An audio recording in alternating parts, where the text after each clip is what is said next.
ദൈവനാമത്തിന് മഹത്വം ഉണ്ടാകട്ടെ. വീണ്ടും നമുക്ക് ദൈവസന്നിധിയിൽ ഒരുമിച്ചായിരിക്കാനായിട്ട് കർത്താവ് തന്ന കൃപയ്ക്കായിട്ട് കർത്താവിനെ സ്തുതിക്കുന്നു.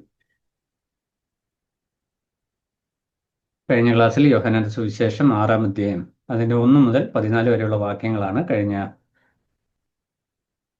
ക്ലാസ്സിൽ നമ്മൾ ചിന്തിച്ചത്. ഇന്ന് അതിൻ്റെ 15 മുതലുള്ള വാക്യങ്ങളിൽ പറഞ്ഞിരിക്കുന്ന വിഷയങ്ങൾ, മുമ്പോട്ടുള്ള വാക്യങ്ങളിൽ കർത്താവ് ശിഷ്യന്മാരെയും തന്നെ പിന്തുടർന്ന യഹൂദന്മാരെയും ഉദ്ബോധിപ്പിക്കുന്ന, പഠിപ്പിക്കുന്ന ഗുണപാഠങ്ങൾ അല്ലെങ്കിൽ പ്രധാന സന്ദേശമാണ് ഇന്ന് നമ്മൾ ചിന്തിക്കുവാനായിട്ട് പോകുന്നത്. നമുക്കറിയാം, കർത്താവ് പരസ്യ ശുശ്രൂഷ അല്ലെങ്കിൽ ശുശ്രൂഷയിലേക്ക് ഇറങ്ങി ഓരോ സ്റ്റെപ്പുകൾ മുമ്പോട്ട് വയ്ക്കുമ്പോഴും യോഹന്നാൻ ഊന്നൽ കൊടുക്കുന്ന വിഷയം യേശുക്രിസ്തു ആരാണ് എന്ന് ജനം വാസ്തവമായി മനസ്സിലാക്കണം എന്നുള്ള വിഷയമാണ്.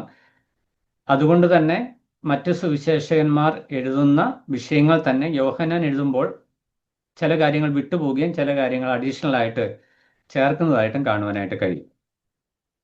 6-ാം അധ്യായം അതിൻ്റെ 15 മുതലുള്ള വാക്യങ്ങൾ നമ്മൾ 5 അപ്പം കൊണ്ട് 5000 പോഷിപ്പിച്ചതിന് ശേഷം കർത്താവും ശിഷ്യന്മാരും അവിടെ നിന്ന് കടന്നു പോകുന്നു. ആ വിഷയമാണ് 15 മുതൽ 21 വരെയുള്ള വാക്യങ്ങളിൽ നമ്മൾ കാണുന്നത്. വളരെ ബ്രീഫായിട്ട് കേവലം 6 വാക്യങ്ങളിലായിട്ട് യോഹന്നാൻ വലിയൊരു സംഭവം ചുരുക്കി പറഞ്ഞിരിക്കുകയാണ്. എന്നാൽ മത്തായി സുവിശേഷത്തിലും മർക്കോസിന്റെ സുവിശേഷത്തിലും ആ സംഭവത്തോടുള്ള ബന്ധത്തിൽ നടന്നിരിക്കുന്ന കാര്യങ്ങൾ വളരെ വിശദമായിട്ട് നൽകിയിട്ടുണ്ട്.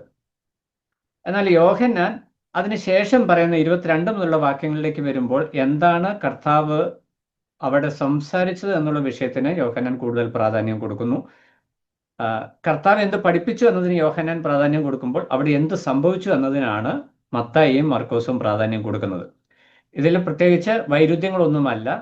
രണ്ടു പേരുടെയും ലക്ഷ്യം അല്ലെങ്കിൽ ഓരോ എഴുത്തുകാരുടെയും ലക്ഷ്യം, എഴുത്തിൻ്റെ പിന്നിലെ ലക്ഷ്യമാണ് അതിന് മുഖ്യമായിരിക്കുന്ന വിഷയം. 15-ാം വാക്യത്തിലേക്ക് വരുമ്പോൾ നമ്മൾ വായിക്കുന്നത്, അവർ വന്ന് തന്നെ പിടിച്ച് രാജാവാക്കുവാൻ ഭാവിക്കുന്നു എന്ന് യേശു അറിഞ്ഞിട്ട് പിന്നെയും തനിച്ച് മലയിലേക്ക് വാങ്ങിപ്പോയി. നമുക്കറിയാം, യഹൂദന്മാരുടെ ഒരു പ്രത്യേകത അവര് അടയാളം അന്വേഷിക്കുന്നവര്. അവർക്കൊരു അടയാളം വേണം. അടയാളത്തിന്റെ പിന്നാലെ പോകുന്നവരാണ് യഹൂദന്മാർ. അപ്പോൾ ഇവിടെ യേശു കർത്താവാണ് വാഗ്ദത്ത മശിഹ അല്ലെങ്കിൽ മോശെ പറഞ്ഞ പ്രവാചകൻ യേശുവാണ് എന്നതിന് അവർക്ക് ഒരു അടയാളം വേണം. അതാണ് ഇപ്പോഴത്തെ വിഷയം. അപ്പോൾ നമ്മൾ 14-ാം വാക്യത്തിൽ വായിക്കുമ്പോൾ ഈ 5 അപ്പം കൊണ്ട് 5000 പോഷിപ്പിച്ചപ്പോൾ അവർക്ക് യേശു ക്രിസ്തുവാണ് പ്രവാചകൻ എന്നൊരു പ്രാഥമിക ധാരണ വന്നിട്ടുണ്ട്. നമ്മൾ 14-ാം വാക്യത്തിൽ വായിക്കുന്നത്, അവൻ ചെയ്ത അടയാളം ആളുകൾ കണ്ടിട്ട് ലോകത്തിലേക്ക് വരുവാനുള്ള പ്രവാചകൻ ഇവനാകുന്നു സത്യമെന്ന് പറഞ്ഞു. അപ്പോൾ 14-ാം വാക്യം അവസാനിക്കുമ്പോൾ യോഹന്നാൻ വളരെ കൃത്യമായിട്ട് പറയുകയാണ്, ജനങ്ങളുടെ ഒരു റീഡിങ്, യേശു ക്രിസ്തുവിനെ കുറിച്ചുള്ള ഒരു ഗ്രാഹ്യം എന്ന് പറയുന്നത് ഇവൻ വരുവാനുള്ള പ്രവാചകനാണെന്ന് എപ്പോഴാ? വയറ് നിറഞ്ഞപ്പോൾ. ഈ 5 അപ്പം കൊണ്ട് 5000 പേര് പോഷിപ്പിക്കപ്പെട്ട് കഴിഞ്ഞപ്പോൾ, അവരുടെ വയറ് നിറഞ്ഞു കഴിഞ്ഞപ്പോൾ, അവർക്ക് തൃപ്തി വന്നു കഴിഞ്ഞപ്പോൾ അവർ പറഞ്ഞു, ഇവനാണ് വരുവാനുള്ള പ്രവാചകൻ. എന്നാൽ വരുവാനുള്ള പ്രവാചകനെ കുറിച്ച് മോശയും തുടർന്നുള്ള പ്രവാചകന്മാരും പറഞ്ഞിരിക്കുന്ന വിഷയങ്ങൾ ഇവിടെ പ്രാധാന്യത്തിൽ എടുക്കുന്നില്ല. വരുവാനുള്ള പ്രവാചകൻ ഇവനാണ്. അതുകൊണ്ട് എന്ത് ചെയ്യുന്നു? ഇവനെ പിടിച്ച് രാജാവാക്കും, നീ ഞങ്ങളുടെ രാജാവാണ് എന്ന്. നമുക്ക് സ്വാഭാവികമായിട്ട് മനസ്സിലാക്കേണ്ട ഒരു വിഷയം, മോശ പറഞ്ഞ പ്രവാചകൻ, എന്നെ പോലെ ഒരു പ്രവാചകനെ നിങ്ങൾക്ക് വേണ്ടി എഴുന്നേൽപ്പിക്കും. അപ്പോൾ മോശ പറഞ്ഞ പ്രവാചകനോട് സിമിലർ ആയിട്ടുള്ള ഒരു പ്രവാചകനായിരിക്കണം ഈ വരുവാനുള്ള പ്രവാചകൻ. അപ്പോൾ അതിൻ്റെ ഒന്നാമത്തെ വിഷയം, മോശ എന്താണ് ചെയ്തത്? ഇസ്രായേൽ ജനത്തെ മിസ്രൈമി അടിമത്വത്തിൽ നിന്ന് വിടുവിച്ച പ്രവാചകനാണ് മോശ. അതുപോലെ തന്നെ സ്വർഗീയ മന്ന, ആകാശത്തിൽ നിന്ന് മന്ന കൊടുത്ത് 40 വർഷം ഈ ജനത്തെ പോഷിപ്പിച്ചു. അപ്പോൾ സ്വാഭാവികമായും അതുപോലെ വരുന്ന പ്രവാചകനും അതുപോലെ ചെയ്യണം. അപ്പോൾ ഇവിടെ ഇസ്രായേൽ ജനം അല്ലെങ്കിൽ യഹൂദന്മാർ ആയിരിക്കുന്ന അവസ്ഥ എന്ന് പറയുന്നത് റോമൻ അടിമത്വത്തിലാണ് യഹൂദന്മാർ. യേശു കർത്താവിന്റെ കാലത്ത് റോമൻ അടിമത്വത്തിലാണ് യഹൂദന്മാർ. അതുകൊണ്ടാണ് റോമൻ നിയമപ്രകാരം യേശുവിനെ ക്രൂശിക്കുന്നത്. അപ്പോൾ ഈ റോമിന്റെ അടിമത്വത്തിൽ നിന്ന് തങ്ങളെ ഈ പ്രവാചകൻ വിടുവിക്കും എന്നൊരു അണ്ടർസ്റ്റാൻഡിങ് ഇവർക്കുണ്ട്. അതുകൊണ്ടാണ് ഇവനെ പിടിച്ച് രാജാവാക്കുവാനായിട്ട് ശ്രമിക്കുന്നത്. അതിന് സപ്പോർട്ടീവായിട്ട് നിൽക്കുന്ന കാര്യം, മോശ ഈ 40 ലക്ഷത്തോളം ആളുകൾക്ക് മന്ന കൊടുത്തതുപോലെ 5 അപ്പം കൊണ്ട് 5000 പോഷിപ്പിച്ചപ്പോൾ ഇവർക്കൊരു കാര്യം മനസ്സിലായി, ഇവരുടെ പ്രശ്നങ്ങൾക്ക് പരിഹാരം വരുത്തുവാൻ മതിയായ ഒരു പ്രവാചകനാണ് യേശു. അപ്പൊ യേശു ക്രിസ്തു വന്നതിന്റെ ആത്യന്തിക ലക്ഷ്യം അവർക്കൊരു വിഷയമല്ല. ഇവർക്ക് ലഭിച്ചിരിക്കുന്ന ഭൗതികമായിരിക്കുന്ന അണ്ടർസ്റ്റാൻഡിങ്, ഭൗതികമായിരിക്കുന്ന നന്മ, അതിൻ്റെ വെളിച്ചത്തിൽ അവര് പിടിച്ച് രാജാവാക്കുന്നു. അതിനെന്തേലും ഭവിഷ്യത്ത് വന്നാൽ അതുപോലെ പിടിച്ച് പുറത്താക്കുകയും ചെയ്യും. അതാണ് മനുഷ്യരുടെ സ്വഭാവം. അപ്പോൾ യേശു ഇത് അറിഞ്ഞു. യേശു 15-ാം വാക്യത്തിൽ വരുമ്പോൾ പറയുകയാണ്, അവർ വന്ന് തന്നെ പിടിച്ച് രാജാവാക്കുവാൻ ഭാവിക്കുന്നു എന്ന് പറഞ്ഞാൽ അവർ മനസ്സിൽ ചിന്തിച്ചതോട് നമുക്ക് ഇവനെ പിടിച്ച് രാജാവാക്കിയേക്കാം, അപ്പോൾ നമ്മുടെ പ്രശ്നങ്ങൾക്കൊക്കെ പരിഹാരമായി. ആഹാരത്തിന് പ്രശ്നം, ഇപ്പം നമ്മളായാലും ഇന്നും ജീവിക്കുന്ന രാജ്യത്തായാലും ജനങ്ങൾക്ക് ഇപ്പം 2 കിലോ റേഷനാണ് വെള്ളക്കാർഡുകാർക്ക് കിട്ടുന്നത്. അതൊരു 10 കിലോ ആക്കുമെന്നറിയാൻ സ്വാഭാവികമായും നമ്മൾ അവർക്ക് വോട്ട് ചെയ്യും. നല്ല രാജാവാണ്, നല്ല മന്ത്രിയാണ് എന്ന് നമ്മൾ പറയും. എന്ന് പറഞ്ഞതുപോലെ ഉള്ളു ഇവിടെ. യേശു കർത്താവ് വന്നപ്പോൾ 5 അപ്പം കൊണ്ട് 5000-ന് ഒരു തൃപ്തി വന്നു കഴിഞ്ഞപ്പോൾ ആ തിന്ന് തൃപ്തരായവരുടെ ഉള്ളിൽ ഉണ്ടായ ഒരു മനോഭാവമാണ് എന്ത്? ഇവനെ പിടിച്ച് രാജാവാക്കിയേക്കാം. അങ്ങനെയാണെങ്കിൽ നമുക്ക് ഭൗതികമായുള്ള പ്രശ്നങ്ങളൊക്കെ മാറിക്കിട്ടും. അത്ര ചിന്തിച്ചു. ഇതറിഞ്ഞ കർത്താവ് എന്ത് ചെയ്തു? അറിഞ്ഞ കർത്താവ് അവിടെ നിന്നും തനിച്ച് വാങ്ങിപ്പോയി. അപ്പൊ വാങ്ങിപ്പോയി എന്ന് പറഞ്ഞിട്ട് മലയിലേക്ക് കയറിപ്പോയി എന്ന് പറയുന്നു. ഇനി നമ്മൾ വാക്യങ്ങൾ ഇവിടെ വളരെ ചുരുക്കമായിട്ട് ബ്രീഫായിട്ട് യോഹന്നാൻ ആ വിഷയം പറയുകയാണ്. സന്ധ്യയായപ്പോൾ ശിഷ്യന്മാർ കടൽപ്പുറത്തേക്ക് ഇറങ്ങി പടക് കയറി കഫർന്നഭൂമിലേക്ക് യാത്രയായി. യോഹന്നാൻ വളരെ ഹ്രസ്വമായിട്ട് കൺസൈസ് ആയിട്ട് ആ ഈവന്റ് അങ്ങ് പറയുകയാണ്. സന്ധ്യയായപ്പോൾ ഇവർ പടകിൽ കയറി യാത്രയായി കഫർന്നഭൂമിലേക്കാണ് പോകുന്നത്. ഇരുട്ടായ ശേഷം യേശു അവരുടെ അടുക്കൽ വന്നില്ല. എന്നാൽ മത്തായി സുവിശേഷത്തിലേക്ക് നമ്മൾ വരുമ്പോൾ, മത്തായി സുവിശേഷം 14-ാം അധ്യായത്തിലേക്ക് വരുമ്പോൾ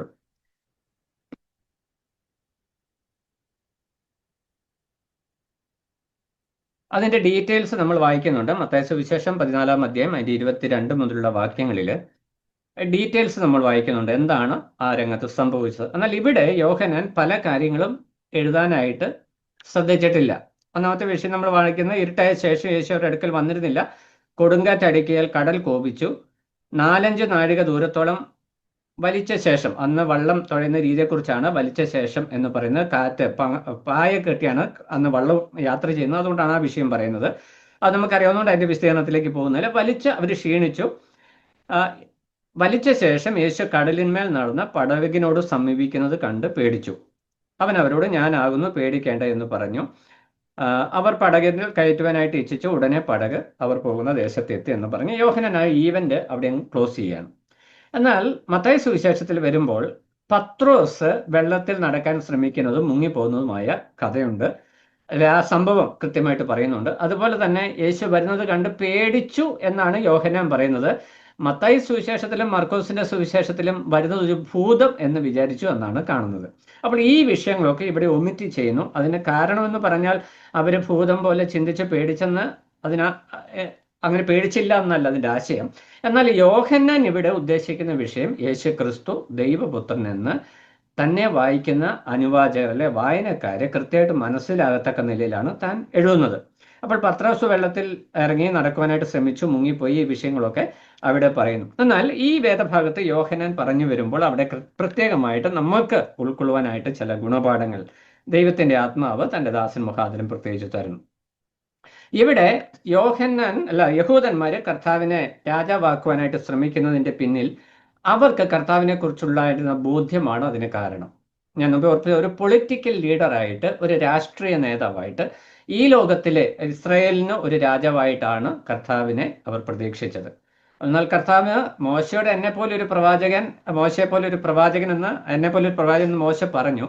എന്നാൽ അതിന്റെ ഡീറ്റെയിൽസ്, അതിന് മുന്നോട്ട് പിൻകാലങ്ങളിൽ വന്ന പ്രവാചകന്മാരും ആ വിഷയത്തിൽ വ്യക്തമായ ദർശനങ്ങൾ, യെശയ്യാ പ്രവാചകൻ അടക്കമുള്ളവര്, സെഖറിയ പ്രവാചകൻ അടക്കമുള്ളവര് യേശു കർത്താവ് അല്ലെങ്കിൽ ഈ മശിഹ എന്തിനാണ് വരുന്നത് സംബന്ധിച്ച് വ്യക്തമായ ഡീറ്റെയിൽസ് കൊടുത്തിട്ടുണ്ട്. എന്നാൽ യഹൂദന്മാരുടെ കൺസെപ്റ്റ് അല്ലെ അവരെ പ്രീ കൺസീവ്ഡ് ഐഡിയ, അവരുടെ മുൻധാരണ എന്ന് പറയുന്നത് ഒരു രാജാവായിട്ട് താൻ വരും, ഇസ്രായേലിനെ ഭരിക്കും, അടിമത്തത്തിൽ ഒരു വിടുതൽ കൊടുക്കും എന്നുള്ളതാണ്. അപ്പോൾ അതുകൊണ്ട് ഇവിടെ പ്രത്യേകമായിട്ട് പറയുവാനായിട്ട് കർത്താവ് ആഗ്രഹിക്കുന്ന ഒരു വിഷയം, തെറ്റായ ധാരണയുടെ അടിസ്ഥാനത്തിൽ ആരും തന്നെ അനുഗമിക്കുവാനായിട്ട് കർത്താവ് ആഗ്രഹിക്കുന്നില്ല. നമുക്ക് കുരുക്കൊള്ളുവാനായിട്ടുള്ള ശരിയായ ഒരു ഗുണപാഠം, നമ്മൾ എന്തുകൊണ്ട് യേശു ക്രിസ്തുവിനെ അനുഗമിക്കുന്നു. തെറ്റായ ധാരണ എന്ന് പറയുന്നത് നമുക്കറിയാം, പ്രോസ്പെരിറ്റി ഗോസ്പൽ ഇന്ന് വളരെ സമൃദ്ധമായിട്ട് നടക്കും. ഞാൻ ഈ വിഷയങ്ങളെ കർത്താവിന്റെ കാലത്ത് നടന്ന വിഷയം ഇന്ന് നടക്കുന്ന വിഷയം കൂടെ ചേർത്ത് പറയുന്നത് നമുക്ക് കാര്യങ്ങൾ മനസ്സിലാക്കി പോകാനായിട്ടാണ്. ഈ 5 അപ്പം കൊണ്ട് 5000 പേർക്ക് ഭക്ഷണം കൊടുത്തപ്പോൾ അവരുടെ ഹൃദയത്തിൽ യേശു ക്രിസ്തുവിനെ കുറിച്ചുണ്ടായ കാഴ്ചപ്പാടും ഇന്ന് സമൃദ്ധിയുടെ സുവിശേഷം അറിയിക്കുമ്പോൾ യേശുവിനെ കുറിച്ചുണ്ടാകുന്ന കാഴ്ചപ്പാടും തത്വത്തിൽ ഒന്നാണ്. എന്ന് പറഞ്ഞാൽ യേശുവിൽ വിശ്വസിച്ചാൽ കടം മാറും, ബാധ്യത മാറും, രോഗം മാറും, ബന്ധനം അഴിയും, കെട്ടുകൾ അഴിയും, എല്ലാം അഴിയും. പിന്നെ എന്തുണ്ട്? സമാധാനം ഉണ്ടാകും. ആർക്കുണ്ടാകും? ഇത് നടത്തുന്ന പാസ്റ്റർക്കുണ്ടാകും. അതാണ് ശരി. നമ്മൾ സാധാരണ അങ്ങനെയാണ് കണ്ടുവരുന്നത്. അപ്പോൾ ഇതിന്റെ അണ്ടർസ്റ്റാൻഡിങ്, യേശു കർത്താവ് എന്തിനു വേണ്ടി വാസ്തവത്തിൽ വന്നു എന്നതിന്റെ പ്രോപ്പർ അണ്ടർസ്റ്റാൻഡിങ്, ഞാനത് ഫലിത രൂപത്തിലേക്ക് പറഞ്ഞതാണ്. നമ്മൾ ഈ സമൃദ്ധിയുടെ സുവിശേഷം പ്രസംഗിക്കുന്ന പാസ്റ്റർമാരാണ് കോടീശ്വരന്മാരായിട്ട് മാറുന്നത്. വിശ്വാസികൾ അവരാഴ്ചയിൽ 7 ദിവസവും കൂലിപ്പണി എടുത്ത് ഉണ്ടാക്കുന്ന മിനിമം വേതനത്തിൽ ഏറ്റവും വലിയ നോട്ടുകെട്ടുകൾ ഇവരുടെ സ്തോത്രക്കാഴ്ച സന്ധ്യക്കകത്ത് ഇടാൻ ഇവർക്കറിയാം. അപ്പോൾ യേശു ക്രിസ്തുവിനെ ഇവരൊരു എന്താ പറയുക, മണി മേക്കിംഗ് സോഴ്സ് ആയിട്ടാണ് അവതരിപ്പിക്കുന്നത്. ഈ വിശ്വാസികളും മണി മേക്കിംഗ് സോഴ്സ് ആയിട്ട്, എന്ന് പറഞ്ഞാൽ യേശുവിൽ വിശ്വസിച്ചാൽ എൻ്റെ എല്ലാ പ്രശ്നവും മാറും, സാമ്പത്തിക ബാധ്യത മാറും, കടബാധ്യത മാറും, ശമ്പളം വർദ്ധിക്കും, ഇതൊക്കെയാണ് ചിന്തിക്കുന്നത്.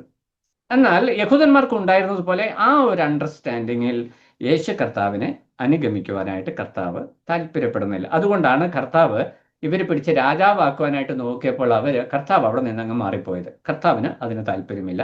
അപ്പോൾ നമ്മൾ ഇന്ന് ചിന്തിക്കുമ്പോൾ നമ്മൾ മനസ്സിലാക്കേണ്ട വിഷയം, നമ്മളൊക്കെ രക്ഷിക്കപ്പെട്ട ദൈവമക്കളാണെങ്കിലും യേശു കർത്താവിനെ കുറിച്ച് വാസ്തവത്തിൽ നമ്മുടെ അണ്ടർസ്റ്റാൻഡിങ്, നമ്മുടെ ബോധ്യം, ശരിയായ നിലയിലുള്ള ഒരു ബോധ്യം നമുക്ക് നമ്മുടെ കർത്താവിനെ കുറിച്ചുണ്ടോ എന്ന് പരിശോധിക്കുവാനായിട്ട് ദൈവം ആഗ്രഹിക്കുന്നു.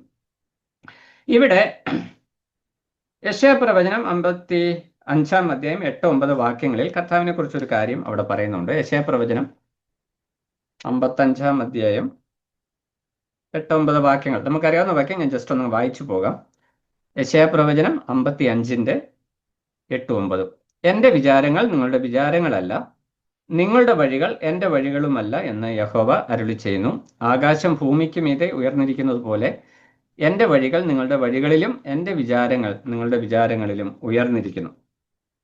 അപ്പോൾ ഒന്നാമത് നമ്മൾ കണ്ട വിഷയം, തെറ്റായ അണ്ടർസ്റ്റാൻഡിങ്ങോടുകൂടി, തെറ്റായ ബോധ്യത്തോടുകൂടി, തെറ്റായ വീക്ഷണത്തോടുകൂടി കർത്താവിനെ പിൻപറ്റുവാനായിട്ട് പാടില്ല. നമുക്ക് കർത്താവിനെ പിൻപറ്റുന്നതിന് കർത്താവ് എന്തായിരിക്കുന്നു, നമ്മൾ യോഹന്നാന്റെ സുവിശേഷം ഇതിന് മുമ്പുള്ള അധ്യായങ്ങളൊക്കെ പഠിച്ചത്, യോഹന്നാൻ വ്യക്തമാക്കുന്ന വിഷയം യേശുക്രിസ്തു ആരാണെന്ന് മനസ്സിലാക്കുന്നത്. ശമര്യക്കാരി സ്ത്രീ ആയാലും കൊള്ളാം, നിക്കോദെമോസ് ആയാലും കൊള്ളാം, തന്നെ പിൻപറ്റുന്ന ഏത് വ്യക്തി, ഈ 12 ശിഷ്യന്മാരായാലും കൊള്ളാം, ഇവർ കർത്താവിനെ കുറിച്ച് ശരിയായ നിലയിൽ മനസ്സിലാക്കണം. അപ്പോൾ എൻ്റെ വിചാരങ്ങൾ നിങ്ങളുടെ വിചാരങ്ങളിലും വലുതാണ്. ഞാൻ ആ വാക്യം അവിടെ ഉദ്ധരിക്കുവാനായിട്ടുള്ള കാരണം, ഇവിടെ യഹൂദന്മാര് കർത്താവിന് ആഹാരം കൊടുത്തു കഴിഞ്ഞപ്പോൾ കർത്താവിനെ കുറിച്ച് ചിന്തിച്ചത് ഭൗമികമായിരിക്കുന്ന ഒരു ഷോർട്ടേജും ഒരു കുറവും ഈ യേശുവിനെ അനുഗമിച്ചാൽ ഉണ്ടാകത്തില്ല. ഒരു രാജാവ് എന്നുള്ള നിലയ്ക്ക് അവരെ രാജ്യം സ്ഥാപിച്ചു കൊടുക്കും, അവർക്ക് ആഹാരം കൊടുക്കും, മന്ന 40 വർഷം കൊടുത്തതുപോലെ കൊടുക്കും. ഈ വിഷയങ്ങളൊക്കെ ചിന്തിച്ച് അവരെ രാജാവാക്കുവാനായിട്ട് ശ്രമിച്ചു. എന്നാൽ കർത്താവ് എന്ത് ചെയ്തു? ശിഷ്യന്മാരെ പറഞ്ഞു വിട്ടിട്ട് മലയിലേക്ക് പോയി. കർത്താവ് ചെയ്ത ഒരു പ്രവൃത്തി, ശിഷ്യന്മാരെ ബോട്ടിൽ കയറ്റി വിട്ടു. എന്ന് പറഞ്ഞാൽ ഇനി അവിടെ നിന്ന് കഴിഞ്ഞാൽ ഇനിയും പ്രശ്നങ്ങളാണ്, അതുകൊണ്ട് ബോട്ടിൽ കയറ്റി വിട്ടു. അപ്പോഴേക്ക് സമയം രാത്രിയായി. സ്വാഭാവികമായിട്ടും സംഭവിക്കുന്ന ചില പ്രതികൂലങ്ങൾ, വിശ്വാസികളോടുള്ള ബന്ധത്തിൽ നമുക്ക് മനസ്സിലാക്കാവുന്ന ചില വിഷയങ്ങൾ നമുക്കവിടെ കാണുവാനായിട്ട് കഴിയും. ഇവിടെ കർത്താവ് മലയിലേക്ക് പ്രാർത്ഥിക്കാനായിട്ട് കടന്നുപോയി, ശിഷ്യന്മാർ ബോട്ടിൽ കയറിപ്പോയി. സ്വാഭാവികമായിട്ട് നടക്കുന്ന ഒരു വിഷയമാണ് അവിടെ നമ്മൾ നടക്കുന്നത്. നമ്മൾ മനസ്സിലാക്കേണ്ട വിഷയം, ഈ 10-20,000 പേർക്ക് ആഹാരമൊക്കെ വിളമ്പി കൊടുത്ത് ക്ഷീണിതരാണ് ശിഷ്യന്മാര്. അവർ തനിയെ ബോട്ടിൽ കയറി പോവുകയാണ്. സ്വാഭാവികമായിട്ടും അവിടെ പ്രത്യേകിച്ചും കർത്താവ് പറഞ്ഞു, ഞാൻ വന്നോളാം, നിങ്ങൾ കയറിപ്പോക്കോ. കർത്താവ്, നമ്മൾ മത്തായിയിലും മർക്കോസിലും വായിക്കുന്നത്, പടക് കയറി പോകുവാനായിട്ട് യേശു കർത്താവ് അവരെ നിർബന്ധിച്ചു. അപ്പോൾ എൻ്റെ വിചാരങ്ങൾ നിങ്ങളുടെ വിചാരങ്ങളല്ല, നിങ്ങളുടെ ചിന്തകൾ എൻ്റെ ചിന്തകളുമല്ല എന്ന് യെശയ്യാപ്രവചനത്തിൽ പറയുന്നത് പോലെ, യേശു കർത്താവ് ആ ചെയ്ത പ്രവൃത്തിയിൽ യേശു കർത്താവിന് ഒരു പ്രത്യേക പ്ലാൻ, പദ്ധതി ഉണ്ടായിരുന്നു. ആ പദ്ധതി അവിടെയുള്ള യഹൂദന്മാരോടുള്ള ബന്ധത്തിലല്ല, നമ്മോടുള്ള ബന്ധത്തിൽ, വിശ്വാസികളോടുള്ള ബന്ധത്തിൽ, ശിഷ്യന്മാരോടുള്ള ബന്ധത്തിലാണ് ഉള്ളത്. അതിലെ ഗുണപാഠങ്ങൾ എന്താണെന്ന് ചിന്തിക്കുവാനായിട്ടാണ് ഇന്ന് നമ്മൾ താല്പര്യപ്പെടുന്നത്. 6-ാം അധ്യായം 17-ാം വാക്യത്തിൽ വരുമ്പോൾ, അവർ സന്ധ്യയായപ്പോൾ ശിഷ്യന്മാർ കടൽപ്പുറത്തേക്ക് ഇറങ്ങി പടകു കയറി കടൽക്കര കഫർന്നഹൂമിലേക്ക് പോയി. ഇരുട്ടായ ശേഷവും യേശു അവരുടെ അടുക്കൽ വന്നിരുന്നില്ല. എന്തുകൊണ്ടാണ് യോഹന്നാൻ അങ്ങനെ പറയാൻ ഒരു കാരണം? വൈകുന്നേര സമയത്താണ് ഇവർ ബോട്ടിൽ കയറി കർത്താവ് പോകാനായിട്ട് നിർബന്ധിക്കുന്നത്. ഇരുട്ടായ ശേഷം എന്ന് പറഞ്ഞാൽ മിഡ് നൈറ്റ് ആയിട്ട് പോലും കർത്താവ് ശിഷ്യന്മാരുടെ അടുക്കൽ വന്നില്ല. അപ്പോൾ സ്വാഭാവികമായിട്ടും ശിഷ്യന്മാർ ഒറ്റപ്പെട്ട ഒരവസ്ഥയിലാണ് അവിടെ. എന്നിട്ട് അടുത്ത വാക്യത്തിൽ 18-ാം വാക്യത്തിലേക്ക് വരുമ്പോൾ, കാറ്റ് പ്രതികൂലമായിരുന്നത് കൊണ്ട്, നമ്മൾ മത്തായി സുവിശേഷം, മർക്കോസിന്റെ സുവിശേഷം വായിക്കുമ്പോൾ, ഇവര് പടക് കാറ്റിൽ കൊടുങ്കാറ്റടിച്ച് വലഞ്ഞു എന്ന് പറഞ്ഞാൽ ശിഷ്യന്മാരെ ഇത് ബോട്ട് തുഴഞ്ഞ് കാറ്റ് അല്ലെങ്കിൽ ഇതിന്റെ പങ്കായം ഒക്കെ പിടിച്ച് ഇവരാകെപ്പാടെ തളർന്നു, എല്ലാം അവസാനിച്ചു എന്ന് ചിന്തിക്കുന്ന ഒരു നിമിഷത്തിൽ ഇവരെത്തുക. കർത്താവ് അവിടെ ഇല്ല. അപ്പോൾ കർത്താവ് നമ്മൾ ചിന്തിക്കുമ്പോൾ സ്വാഭാവികമായിട്ട് കർത്താവ് ഒരു ക്രൂരനാണെന്നൊരു ചിന്ത നമുക്കുണ്ടാകും. നമുക്കുണ്ട്, വിശ്വാസികൾക്ക് ഈ പ്രശ്നങ്ങളൊക്കെ ഉണ്ട്. നമ്മളൊക്കെ വിശ്വാസ ജീവിതത്തിൽ ഇങ്ങനെ പോകുമ്പോൾ ചില പ്രതിസന്ധി ഘട്ടങ്ങളിൽ ചെല്ലുമ്പോൾ കർത്താവ് ഇത്രയും കാലമായിട്ട് ഞാൻ വിശ്വാസിയായിട്ട് ജീവിക്കുകയാണ്, ഈ കഷ്ടത മാത്രമാണ് എൻ്റെ ജീവിതത്തിൽ, അങ്ങോട്ട് മുന്നോട്ടൊന്ന് കയറാനായിട്ട് പറ്റണില്ല, പല കഷ്ടതകളുണ്ട്. അപ്പോൾ നമ്മൾ ചിന്തിക്കുകയാണ്, എന്നെ ഐസൊലേറ്റഡ് ആയിട്ട് ശുശ്രൂഷ നിമിത്തം തളർന്നു. നമ്മൾ പകലന്ത്യോളം ജോലിയൊക്കെ എടുത്ത് വന്ന് വീട്ടിൽ വന്നിരിക്കുമ്പോഴാണ് ആത്മീകമായ ഞെരുക്കം, ഭൗതികമായ ഞെരുക്കം, ഇതെല്ലാം കൂടെ കൂടി ഞെരുക്കുമ്പോൾ നമ്മൾ ചിന്തിക്കുന്ന ഒരു വിഷയം, കർത്താവ് നമ്മളെ എന്തിനെങ്കിലും തനിയെ വിട്ടേക്കുന്നത്. അപ്പോൾ അതിനകത്തുനിന്ന് നമ്മൾക്ക് ഉൾക്കൊള്ളുവാനുള്ള ഒരു പാഠം ഞാനതങ്ങ് പറയാം. നമ്മളെ കർത്താവ് പരീക്ഷയിലൂടെ കടത്തി വിടുമ്പോൾ അതിൽ ദൈവത്തിനൊരു ഉദ്ദേശമുണ്ടെന്ന് നമ്മൾ മനസ്സിലാക്കുക. അതാണ് ഒന്നാമത്തെ ഗ്രാഫ്. ഇതിൽ നമുക്ക് പഠിക്കാൻ പറ്റുന്ന, കർത്താവ് നമ്മളെ പരീക്ഷണങ്ങളിൽ കൂടി കടത്തിവിടുമ്പോൾ അതിലൊരു ദൈവിക ഉദ്ദേശമുണ്ട്. ആ ഉദ്ദേശം എന്താ? നമ്മൾ ദൈവത്തെ അറിയണം. ദൈവത്തെ അറിയുവാനായിട്ട് ദൈവം പരീക്ഷയിൽ കൂടി നമ്മളെ കടത്തിവിടുന്നു. ഏറ്റവും ലളിതമായിട്ട് പറഞ്ഞാൽ അങ്ങനെയാണ്. ദൈവത്തെ അല്ലെങ്കിൽ കർത്താവിനെ അറിയുവാൻ കർത്താവ് നമ്മളെ പരീക്ഷകളിൽ കൂടി കടത്തിവിടുന്നു. അപ്പൊ നമ്മുടെ എല്ലാം വിശ്വാസ ജീവിതത്തിൽ നമ്മൾ അനുഭവിക്കുന്ന വിഷയം, ഇത് ചിലപ്പോൾ നമ്മുടെ സഭയിൽ ആത്മീക കൂട്ടായ്മയോടുള്ള ബന്ധത്തിലായിരിക്കാം, ആത്മീക സന്തോഷത്തോടുള്ള ബന്ധത്തിലായിരിക്കാം, നമ്മൾ ചെയ്യുന്ന ശുശ്രൂഷയോടുള്ള ബന്ധത്തിലായിരിക്കാം, ഭൗമിക ജീവിതത്തിലായിരിക്കാം, ഏത് തലത്തിലുമാകാം. ഇപ്പോൾ ശിഷ്യന്മാര് ഇവിടെ വലിയൊരു ആത്മീക വിജയകരമായി ശുശ്രൂഷ ചെയ്തിരിക്കുക എന്ന് പറഞ്ഞാൽ യേശു ക്രിസ്തുവിന്റെ ദൈവത്വം 20,000-ഓളം പേർക്ക് വെളിപ്പെട്ടതിന് ശേഷം ശിഷ്യന്മാർ വലിയ വിജയകരമായ, ഇന്നത്തെ ഭാഷയിൽ പറഞ്ഞ ഒരു വലിയ കൺവെൻഷൻ നടത്തിയിട്ടുണ്ടാകുന്ന, ആളുകളൊക്കെ വളരെ തൃപ്തിയോടെ പിരിഞ്ഞു പോകുന്ന ഒരു കൺവെൻഷൻ നടത്തിയ ഒരു ചാരിതാർത്ഥ്യത്തോടെ ശിഷ്യന്മാർ കടന്നു പോവാം. പക്ഷെ കർത്താവ് പറയുന്നത്, നിങ്ങൾ എൻ്റെ കൂടെ നിൽക്കേണ്ട, നിങ്ങൾ പടകിൽ കയറി കഫർന്നഹൂമിലേക്ക് പോകുക, ഞാൻ പ്രാർത്ഥിച്ചിട്ട് വരാം. കർത്താവ് അവരെ ഒറ്റയ്ക്ക് അങ്ങോട്ട് വിട്ടു. അപ്പോൾ കർത്താവിനെ അറിയുവാനായിട്ട് കർത്താവ് ചില പരീക്ഷകളിൽ കൂടി നമ്മളെ കടത്തിവിടുന്നു. ഇനി അതിനകത്ത് ഒന്ന് രണ്ട് കാര്യങ്ങൾ നമ്മൾ മത്തായി സുവിശേഷം, മാർക്കോസിന്റെ സുവിശേഷവും ചേർത്ത് പഠിക്കുമ്പോൾ, ശിഷ്യന്മാർ അവരാൽ ആവോളം ഈ ബോട്ടൊന്നും അറിയാതിരിക്കുവാൻ, അതായത് കഫർന്നഹൂമിലേക്ക് സേഫായിട്ട് എത്തുവാനായിട്ട് അവർ പരമാവധി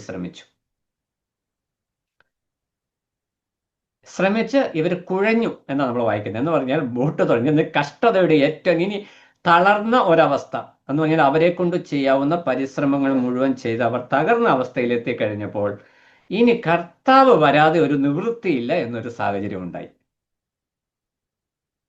അതാണ് നമ്മൾ വായിക്കുമ്പോൾ, മത്തായി സുവിശേഷത്തിൽ നമ്മൾ വായിക്കുമ്പോൾ 4-ാം യാമത്തിൽ ഏകദേശം വെളുപ്പിനെ 3 മണി 4 മണി നേരത്താണ് കർത്താവ്. ഒന്ന് ഓർക്കുക, സന്ധ്യ മയങ്ങി നേരത്തെ ഒരു ബോട്ടിൽ കയറി. പാതിരാത്രി ആയപ്പോഴത്തേനും കടൽക്കാറ്റ്, ശക്തമായ തിരമാലകൾ അടിച്ചു തുടങ്ങി. നമ്മൾക്കറിയാം, നമ്മൾ കഴിഞ്ഞ ദിവസം നമ്മൾ വായിച്ചു, കേരളത്തിൽ നിന്ന് പോയ അനേകര് അവിടെ ഷിപ്പിൽ ജോലി ചെയ്യാനായിട്ട് പോയിട്ട് തിരയടിച്ച് കടൽക്ഷോഭം കാരണം ബോട്ട് മറിഞ്ഞ്, കപ്പലിൽ കയറുവാനായിട്ടുള്ള ബോട്ട് മറിഞ്ഞ് ആളുകൾ 3-4 പേര് മരിച്ചു, അവരെ പലരും കാണാതായി. അപ്പോൾ കടലിന്റെ ഒരു സ്വഭാവം ഇതാ. നമുക്കതറിയില്ല, മറ്റേ മുക്കന്മാരോട് ചോദിച്ചറിയാം കടലിന്റെ സ്വഭാവം. അത് ഏത് സമയത്ത് അതിന്റെ സ്വഭാവം മാറ്റും എന്ന് പറയാനായിട്ട് പറ്റത്തില്ല. കടലിളകിയാൽ, കടലിൽ കൊടുങ്കാറ്റടിച്ചു കഴിഞ്ഞാൽ കപ്പൽ പോലും മറിഞ്ഞു, അത്രയ്ക്ക് ഭയാനകമായ നിലയില്ല. അപ്പോൾ ഇവിടെ ഒരു വള്ളത്തില്, ഇവിടെ ഒരു വള്ളമാണെന്ന് ഓർക്കുക, അതിനകത്ത് ഇവർ പോകുമ്പോൾ ഇവരാൽ പരമാവധി ഇവർ ശ്രമിച്ചു. ഇനി ഇവരെ കൊണ്ട് ഒന്നും ചെയ്യുവാനായിട്ടില്ല. ഏത് നിമിഷവും ഈ കടലിൽ ഈ ശിഷ്യന്മാർ എല്ലാവരും മുങ്ങിച്ചാകുവാനായിട്ട് അവരുടെ പ്രതീക്ഷ ഒക്കെ നഷ്ടപ്പെട്ടു. അപ്പോൾ മാനുഷികമായ നിലയിൽ ഒന്നും പ്രതീക്ഷിക്കാനില്ലാത്ത അവസരത്തിൽ കർത്താവ് വരിക എന്നുള്ളതാണ് ഏക പോം വഴി. ആ നിമിഷത്തിലാണ് കർത്താവ് വരുന്നത്. ഞാൻ പറഞ്ഞു വന്നതിന്റെ ആശയം, കർത്താവിന് ഇത് അറിയത്തില്ലഞ്ഞിട്ടാണോ? കർത്താവ് ഇവരെ പറഞ്ഞു വിടുമ്പോഴേ അറിയാം, ഗലീല കടലിലാണ്, ഇന്ന സമയത്ത് കാറ്റടിക്കും, ഇന്ന കാര്യങ്ങൾ സംഭവിക്കും, എൻ്റെ ശിഷ്യന്മാർ ഇവർ ഓൾറെഡി ഭക്ഷണം കൊടുത്തത് കുഴഞ്ഞിരിക്കുന്നവരാണ്, ഇനി ഇവർ അങ്ങോട്ട് കടലിൽ കൂടെ തുഴയാൻ പോയി കഴിഞ്ഞാൽ ആകെപ്പാടെ തകർന്നു പോകും, ഇവർ ചിലപ്പോൾ എന്നെ തള്ളിപ്പോലും പറയുമെന്ന് കർത്താവിന് അറിയാം. ആ അറിയുന്ന കർത്താവ് എന്തുകൊണ്ട് അവരെ തന്നെ വിട്ടു? ഇത് നമ്മുടെ വിശ്വാസ ജീവിതത്തിൽ, നമ്മൾ ഈ ലോകത്തെ നമ്മൾ കടലിനോട് ആണ് ഉപമിക്കുന്നത്. ഈ ലോകത്തിൽ നമ്മൾ വിശ്വാസികളായിട്ട് ജീവിക്കുമ്പോൾ, നമ്മൾ ഇത് വെള്ളത്തിൽ ബോട്ടിൽ പോകുന്ന പോലെ പോകുമ്പോൾ തിരമാലകൾ, ലോകത്തിലെ പ്രശ്നങ്ങൾ ഉണ്ടാകാം, അത് ആത്മീകമായും ഭൗതികമായും ഉണ്ടാകാം, എല്ലാം അവസാനിച്ചു എന്ന് നമ്മൾ ചിന്തിക്കുന്നിടത്താണ് കർത്താവ് തന്റെ പ്രവൃത്തി ആരംഭിക്കുന്നത്. അതാണ് യോഹന്നാൻ പറഞ്ഞു വരുന്ന വിഷയം. ഇത് കർത്താവ് എന്തിനാ അങ്ങനെ പ്രവർത്തിച്ചത്? ഈ 10 മണി മുതൽ രാവിലെ 3 മണി സമയം വരെ ഏകദേശം 3-5 മണിക്കൂർ ഇവർ ഈ ബോട്ടുമായിട്ട്, ഈ കാറ്റുമായിട്ട് മൽപ്പിടുത്തം നടത്തുക, ഒന്ന് മറിഞ്ഞു പോകാതെ തങ്ങളുടെ പ്രാണൻ രക്ഷിക്കുവാനായിട്ട് അവർ പോരാടുക. അപ്പോൾ സ്വാഭാവികമായിട്ടും അവരുടെ ഉള്ളിലുണ്ടാകുന്ന ഒരു ചിന്ത, കർത്താവ് ബോട്ടിൽ ഉണ്ടായിരുന്നെങ്കിൽ ഞങ്ങൾക്ക് ഈ ഒരു പ്രശ്നം വരില്ലായിരുന്നു. അങ്ങനെ ചിന്തിച്ചിരിക്കുമ്പോൾ കർത്താവ് അവരുടെ അടുക്കൽ വരുന്നു. അതിന്റെ ഫലം എന്തായിരുന്നു? കർത്താവ് വന്ന് ബോട്ടിന്റെ അടുക്കൽ വന്നു, ബോട്ട് കടൽ ശാന്തമായി. അപ്പോൾ അവരുടെ ജീവിതത്തിൽ അവർ കർത്താവിൻ്റെ ദൈവത്വം ഒരിക്കൽ കൂടി മനസ്സിലാക്കിയൊരു സന്ദർഭം അത്. നമ്മുടെ ജീവിതത്തിൽ കർത്താവ് വാസ്തവമായിട്ട് ആരാണ് എന്ന് നമുക്ക് മനസ്സിലാക്കുവാനായിട്ടാണ് ദൈവം നമ്മളെ പരീക്ഷകളിൽ കൂടി കടത്തിവിടുന്നത്. നമുക്ക് പ്രശ്നമുണ്ടാകും, നമുക്ക് നിരാശ ഉണ്ടാകാം, വേദന ഉണ്ടാകാം, ദുഃഖമുണ്ടാകാം. കർത്താവ് എല്ലാം അവസാനിച്ചു എന്ന് നമുക്ക് തോന്നാം. എന്താണ് ഇങ്ങനെ എൻ്റെ ജീവിതത്തിൽ നമുക്ക് തോന്നാം. പക്ഷേ യോഹന്നാൻ നമ്മളെ ഉദ്ബോധിപ്പിക്കുന്ന കാര്യം, യോഹന്നാൻ അടക്കം എല്ലാവരും ഉണ്ട് ഈ ബോട്ടില്ല. യോഹന്നാൻ പറയുകയാണ്, അവിടെ പത്രോസ് നടന്നതല്ല വിഷയം, ഞങ്ങൾ ഭൂതമെന്ന് വിചാരിച്ചതല്ല വിഷയം, ഇവിടുത്തെ വിഷയം ഞങ്ങൾ യേശു ക്രിസ്തുവിൻ്റെ ദൈവത്വം കണ്ടു. ഞങ്ങൾ യേശു ക്രിസ്തുവിൻ്റെ ദൈവിക പവർ, ദൈവിക ശക്തി ഞങ്ങൾ കണ്ടു. അല്ലെ, സർവശക്തനാണ് ദൈവം യേശു ക്രിസ്തു എന്നുള്ള വിഷയം ഞങ്ങൾക്ക് ബോധ്യപ്പെട്ടു. അതാണ് യോഹന്നാൻ എടുത്ത് പറയാനായിട്ട് ഉണ്ടാകുന്ന വിഷയം. അപ്പൊ അതുകൊണ്ട് ഒന്നാമത്തെ വിഷയം എന്ന് പറയുന്നത്, നമ്മൾ യേശു ക്രിസ്തുവിനെ വ്യക്തമായിട്ട് മനസ്സിലാക്കുക എന്ന് പറയുമ്പോൾ, നമ്മൾ കഷ്ടതയിലാവുമ്പോൾ നമ്മളെ കൈവിടുന്ന ഒരു കർത്താവല്ല നമുക്കുള്ളത്. നമ്മളെ കഷ്ടതയിലൂടെ കടത്തിവിടുന്നു. കർത്താവ് മനഃപൂർവ്വം, നമ്മൾ പറയുന്നത്, നിങ്ങൾ ബോട്ടിൽ പോകുവാനായിട്ട് കർത്താവ് അവരെ നിർബന്ധിച്ചു. നമ്മളെ മനഃപൂർവ്വം കഷ്ടതയിലേക്ക് കടത്തിവിടുന്ന ഒരു കർത്താവ്. അത് ക്രൂരനായ കർത്താവാണെന്ന് നമ്മൾ ചിന്തിക്കും. അത് ക്രൂരതയല്ല, അത് ദൈവത്തിന്റെ സ്നേഹമാണ്. കർത്താവ് താൻ സ്നേഹിക്കുന്ന മക്കളെ ശിക്ഷിക്കുന്നു. ഈ 12 ശിഷ്യന്മാരെ ഈ 3.5 വർഷം കൊണ്ട് കർത്താവിന് എന്ത് ചെയ്യണം? നന്നായിട്ടൊന്ന് രൂപപ്പെടുത്തിയെടുക്കണം. എന്തിനു വേണ്ടി? ഈ മഹത്വകരമായ സുവിശേഷ വേല എന്നുള്ള ദൗത്യത്തിന് വേണ്ടി ഒന്ന് ഒരുക്കിയെടുക്കാൻ വേണ്ടി അവരെ ഈ ചൂളയോടെ ഒന്ന് കടത്തിവിടുക. പല സന്ദർഭങ്ങളിൽ അവിശ്വസിച്ചു പോകുന്ന, തകർന്നു പോകുന്ന, ഒറ്റപ്പെട്ടു പോകുന്ന, പട്ടിണി കിടക്കുന്ന, രോഗം വരുന്ന എല്ലാ സാഹചര്യങ്ങളിലൂടെയും അവരെ കടത്തിവിട്ട് അവർക്കൊരു ട്രെയിനിങ് കൊടുക്കുകയാണ്. ഇപ്പൊ ഈ കടലിൽ ഇവർ ഒറ്റപ്പെട്ടു പോയപ്പോൾ ഇവർ പരമാവധി തുഴഞ്ഞു, അധ്വാനിച്ചു, പരിശ്രമിച്ചു. പക്ഷെ അവരെ കൊണ്ട് കാര്യങ്ങൾ നിയന്ത്രണ വിധേയമല്ല എന്ന് ബോധ്യപ്പെടുത്തിയിട്ട് കർത്താവ് കൃത്യസമയത്ത് അവരുടെ അടുക്കൽ വന്ന് ഒരു പരിഹാരം ഒരുക്കി. അപ്പോൾ ഞാൻ പറഞ്ഞു വന്നത്, ഈ ഗുണപാഠം നമ്മളെ ഓർപ്പിക്കുന്നത്, കർത്താവ് നമ്മൾ പരീക്ഷകളിലൂടെ കടത്തിവിടുന്നത് നാം കർത്താവിനെ വ്യക്തമായിട്ട് മനസ്സിലാക്കാനാണ്, അല്ലാതെ കർത്താവിനെ തള്ളി പറയുവാനായിട്ടല്ല. ഇന്ന് പലപ്പോഴും വിശ്വാസികൾക്ക് സംഭവിക്കുന്ന ഒരു പരാജയം എന്ന് പറഞ്ഞാൽ, കഷ്ടങ്ങളും പ്രയാസങ്ങളും ജീവിതത്തിലുണ്ടാകും. പ്രത്യേകിച്ച് യുവതലമുറ, അവർ പ്രതീക്ഷിക്കുന്ന നിലയിലൊന്നുമല്ല സഭയിലെ കാര്യങ്ങൾ, ആത്മീയ ലോകത്തിലെ കാര്യങ്ങളൊന്നും അവർ പ്രതീക്ഷിക്കുന്നത്. അപ്പോൾ അവർ വിചാരിക്കുന്നത് മറ്റുള്ളവരെക്കാട്ടിലും നമ്മൾ ബെറ്റർ ഒന്നുമല്ല, ഇതെല്ലാം സംഭവം ഒന്ന് തന്നെയാണ്. ഈ ദൈവവചനം ശരിയായ നിലയിൽ നമ്മൾ, കർത്താവ് ഏത് നിലയിൽ ഇത് വെളിപ്പെടുത്തി തരുന്നു എന്ന് പ്രോപ്പറായിട്ട് പഠിച്ചു കഴിയുമ്പോഴാണ് നമുക്ക് വിഷയം മനസ്സിലാകുകയുള്ളൂ. അപ്പോൾ ഈ പ്രതികൂലങ്ങൾ, ആത്മീയ ലോകത്താകാം, ഭൗമിക ജീവിതത്തിലാകാം, കഷ്ടതകൾ, നമ്മൾ പ്രതീക്ഷിക്കാത്ത നിലയിലുള്ള പ്രവൃത്തികൾ, സംഭവങ്ങൾ ഉണ്ടാകുമ്പോൾ കർത്താവ് അതിലൂടെ ആഗ്രഹിക്കുന്ന വിഷയം നമ്മളെ അതിലോട്ട് നിർബന്ധിച്ച് നടത്തിവിടുകയാണ്. ഈ നിർബന്ധിച്ച് ശിഷ്യന്മാരോട് വലിയ ക്രൂരത കർത്താവ് കാണിച്ചത്. നിങ്ങൾ പോകുവാനായിട്ട് അവരെ നിർബന്ധിച്ച് കയറ്റി വിട്ടിട്ട് എന്ത് ചെയ്തു? കടലിൽ അങ്ങോട്ട് കാറ്റടിപ്പിച്ചു. എന്താ? അവർ കർത്താവിൻ്റെ പ്രവൃത്തി അറിയണം. ഇവർ 5 അപ്പം കൊണ്ട് കർത്താവിനെ കൊടുത്തു, 5000 പേരെ പോഷിച്ചപ്പോൾ ഇവർക്ക് മനസ്സിലായി ദൈവപുത്രനാണ്, ദൈവിക അധികാരമുണ്ട്. ഇവർക്ക് മാത്രമല്ല, യഹൂദന്മാർക്കും മനസ്സിലായി. പക്ഷെ ഇവരൊക്കെ കർത്താവ് കുറച്ചുകൂടെ ക്ലിയർ ആയിട്ട് വെളിപ്പെടുത്തി കൊടുക്കാൻ ആഗ്രഹിക്കുന്ന വിഷയം, ഇവരോടുള്ള ബന്ധത്തിൽ കർത്താവ് കരുതുന്നവനാണ് എന്നുള്ള ബോധ്യം അവർക്ക് വ്യക്തമായിട്ട് കൊടുക്കുവാൻ വേണ്ടി. ഇനി അതിനകത്ത് ദൈവിക ഉദ്ദേശം എന്താണ്? ഒന്നാമത്തെ വിഷയം, പരീക്ഷകളിൽ കൂടെ കടക്കുന്നത് നമ്മൾ ദൈവത്തെ മനസ്സിലാക്കാൻ വേണ്ടിയാണ്. ഇനി കഷ്ടത തരുന്നതിലെ ദൈവിക ഉദ്ദേശം എന്താണ് എന്ന് പറഞ്ഞാൽ, ദൈവിക ഉദ്ദേശം മനസ്സിലാക്കി നമ്മൾ ഈ കർത്താവിനെ പിൻപറ്റണം. രണ്ടാമത്, കർത്താവ് ആരാണെന്ന് മനസ്സിലാക്കി, ശരിയായി മനസ്സിലാക്കി പിൻപറ്റണം. അതിനായിട്ട് കർത്താവ് നമ്മളെ പരീക്ഷകളിൽ കൂടെ കടത്തുന്നു. ഈ അവസ്ഥ ശരിയായി മനസ്സിലാക്കിയാൽ മാത്രമേ നമുക്ക് ആത്മാർത്ഥമായിട്ട് കർത്താവിൽ ആശ്രയിക്കുവാനായിട്ട് സാധിക്കുകയുള്ളൂ. ഇനി കർത്താവ് വാസ്തവത്തിൽ ആരാണ്? കർത്താവ് ആരാണ് എന്നത് ശിഷ്യന്മാർക്കും കൺഫ്യൂഷൻ ഉണ്ട്. ഇനി മുമ്പോട്ടുള്ള വാക്യങ്ങൾ, 22 മുതലുള്ള വാക്യങ്ങളിലേക്ക് വരുമ്പോൾ അവിടെ കൃത്യമായിട്ട് കാര്യം, കർത്താവ് ഞാൻ ജീവനുള്ള അപ്പമാകുന്നു എന്ന് പറഞ്ഞാൽ കർത്താവ് അവിടെ ഒറ്റ വാക്കിൽ പറഞ്ഞു വരുന്ന വിഷയം, കർത്താവ് ഈ ഇസ്രായേൽ ജനം കർത്താവിനെ, അല്ലെ യഹൂദന്മാർ കർത്താവിനെ രാജാവായിട്ടും പുരോഹിതനായിട്ടും കാണുന്നുണ്ട്. എന്നാൽ പ്രവാചകനായിട്ടും കാണുന്നു, എന്നാൽ പുരോഹിതനായിട്ട് കാണുന്നില്ല. പുരോഹിതനെ യാഗമർപ്പിക്കുന്നു, തന്നെ യാഗമർപ്പിക്കുന്ന മഹാപുരോഹിതനായിട്ടാണ് നമ്മുടെ കർത്താവ്. ഈ പൗരോഹിത്യ ശുശ്രൂഷയെ ഇവർക്ക് ഉൾക്കൊള്ളുവാനായിട്ട് പറ്റിയിട്ടില്ല, ശിഷ്യന്മാർക്ക് ഉൾക്കൊള്ളുവാനായിട്ട് പറ്റിയിട്ടില്ല. അപ്പോൾ ഈ 22 മുതലുള്ള വാക്യങ്ങളിൽ ആ വിഷയമാണ് കർത്താവ് വിശദീകരിക്കുന്നത്. അതിലേക്ക് നമ്മൾ വരും. എന്നാൽ നമ്മോടുള്ള ബന്ധത്തിൽ നമ്മൾ കർത്താവിനെ വ്യക്തമായിട്ട് അറിയുവാനായിട്ട് ഈ കഷ്ടത ഒരു ദൈവിക ഉദ്ദേശമാണ് എന്നതാണ് നമുക്ക് മനസ്സിലാക്കുവാനായിട്ട് കഴിയുന്നത്. കർത്താവിനെ വ്യക്തമായിട്ട് അറിയുവാൻ കർത്താവ് കഷ്ടത ഒരു ഉപാധിയാക്കിയിട്ട്, അല്ലെങ്കിൽ ദൈവത്തിന്റെ ഉദ്ദേശമായിട്ട് നിൽക്കുന്നു. ഇനി മൂന്നാമത്തെ വിഷയം, ഈ കഷ്ടതയിലുള്ള ദൈവത്തിന്റെ കരുതൽ കണ്ട് നമ്മൾ കർത്താവിനെ മനസ്സിലാക്കണം. എന്ന് പറഞ്ഞാൽ കർത്താവിനെ കുറിച്ച് പ്രോപ്പർ അണ്ടർസ്റ്റാൻഡിങ് നമുക്ക് ഉണ്ടാകുക എന്നുള്ളതാണ്. അപ്പോൾ കഷ്ടതയിലൂടെ കർത്താവ് കടത്തിട്ട് അയ്യോ കർത്താവിനെ കഷ്ടതയെ വിട്ടു എന്നുള്ളതല്ല, അത് കർത്താവിന്റെ ഹിതമാണ്. കർത്താവിന് അതിനൊരു പദ്ധതിയുണ്ട്. കർത്താവിന്റെ ദൈവത്വം മനസ്സിലാക്കി കർത്താവിൽ ആശ്രയിക്കുവാനായിട്ടാണ് കർത്താവ് നമ്മളെ കഷ്ടതയിലൂടെ കടത്തിവിടുന്നത്. അതാണ് ഒന്നാമത്തെ വിഷയം. രണ്ടാമത്തെ വിഷയം, ഈ ഉദ്ദേശം കൃത്യമായിട്ട് നമ്മൾ മനസ്സിലാക്കി പിൻപറ്റണം. മൂന്നാമതായിട്ട് ഈ കഷ്ടതയിൽ ദൈവം തരുന്ന കരുതൽ, അത് നമ്മൾ കർത്താവിന്റെ ദൈവത്വത്തിന്റെ മറ്റൊരു അടയാളമായിട്ട് നിൽക്കുക. മർക്കോസിന്റെ സുവിശേഷം 6-ാം അധ്യായം 48-ാം വാക്യത്തില് നമ്മൾ ആ വാക്യം വായിച്ചു. അവര് കാറ്റിനോട് 48 നമ്മൾ വായിക്കുന്നത്, കാറ്റ് പ്രതികൂലമാകൊണ്ട് അവർ തണ്ടു വലിച്ച് വലയുന്നത് അവൻ കണ്ടു. കർത്താവിന് അറിയാൻ ഇത് വലിച്ചു വലയുന്നു. പക്ഷെ ഇവിടെ പറയുന്നത് മർക്കോസ് യേശുക്രിസ്തുവിന്റെ ദാസത്വം എന്നുള്ള വിഷയം പ്രതിപാദിച്ചു വരുമ്പോൾ കർത്താവ് പൂർണ്ണ മനുഷ്യൻ എന്നുള്ള നിലയിൽ കർത്താവ് ആ കാഴ്ച കാണുന്നതായിട്ട് ചിത്രീകരിച്ചിട്ട് പറയുകയാണ്, അവർ തണ്ടു വലിച്ചു വലയുന്നത് കണ്ടു. എന്ന് പറഞ്ഞാൽ നമ്മൾ ദൈവമക്കളായിരിക്കും നമ്മൾ കഷ്ടതയിൽ, കർത്താവ് നമ്മുടെ കഷ്ടത അനുഭവിക്കുമ്പോൾ നമ്മൾക്ക് വാസ്തവത്തിൽ സംഭവിക്കുന്നത് എന്താ? നമ്മൾ അതിനകത്ത് വലയുക. നമ്മുടെ വിശ്വാസ ജീവിതത്തിൽ നമ്മൾ ഈ വലച്ചിൽ അനുഭവിക്കുന്നുണ്ട്. അപ്പൊ നമ്മൾ ഈ വലയുന്നത് ആരും കാണുന്നില്ലേ? ഇതിനെന്താ ഒരു പരിഹാരം ചിന്തിക്കുമ്പോൾ ഇവിടെ മർക്കോസ് കൃത്യമായിട്ട് പറയുകയാണ്, തണ്ടു വലിച്ചു വലയുന്നത് അവൻ കണ്ടു. നമ്മുടെ കർത്താവ് ഇത് കാണുന്നുണ്ട്. എന്നാൽ കർത്താവ് ആഗ്രഹിക്കുന്ന ഒരു വിഷയം, ഈ കർത്താവെങ്കിലേക്ക് നമ്മളൊന്ന് നോക്കണം. വലയുമ്പോഴുള്ള പ്രശ്നം എന്നാ? ഇവര് സ്വയം പരിശ്രമിക്കുക എന്ന് പറഞ്ഞാൽ, ഇത് തണ്ടു വലിച്ച് ഇവർ പരമാവധി ബോട്ട് തന്നെത്താൻ നിയന്ത്രിക്കാനായിട്ട് ശ്രമിക്കുക. ഇവർ ഒരിക്കലും കർത്താവിനെ വിളിച്ചതായിട്ട് നമ്മൾ ഒരു സുവിശേഷത്തിലും രേഖപ്പെടുത്തിയിട്ടില്ല. എന്നാൽ കർത്താവ് അവിടേക്ക് വരികയാണ്. അപ്പോൾ നമ്മൾ വിളിക്കാതെ തന്നെ നമ്മൾ വലയുന്നത് കാണുമ്പോൾ അവിടേക്ക് വരുന്ന ഒരു കർത്താവിനെ നമുക്ക് കാണുവാനായിട്ട് കഴിയും. അപ്പോൾ ഇവിടെ സംഭവിച്ച 1-2 പരാജയം. ഇവിടെ ശിഷ്യന്മാർ വിചാരിക്കുക, ഞങ്ങൾ തന്നെ ഉള്ളൂ, കർത്താവ് ഞങ്ങളെ വിട്ടു, കർത്താവ് ഈ കാഴ്ച ഒന്നും കാണുന്നില്ല. ഈ നടുക്കടലിൽ പാതിരാത്രിയിൽ ഒരു മനുഷ്യനും സഹായത്തിന് കിട്ടാൻ ചാൻസ് ഇല്ലാത്ത ഒരവസരത്തിൽ ഞങ്ങൾ ഇവിടെ തനിയെ കടന്ന് അധ്വാനിക്കുകയാണ് എന്ന് പറയുമ്പോൾ കർത്താവ് എന്ന് പറഞ്ഞു, കർത്താവ് അത് കണ്ടു.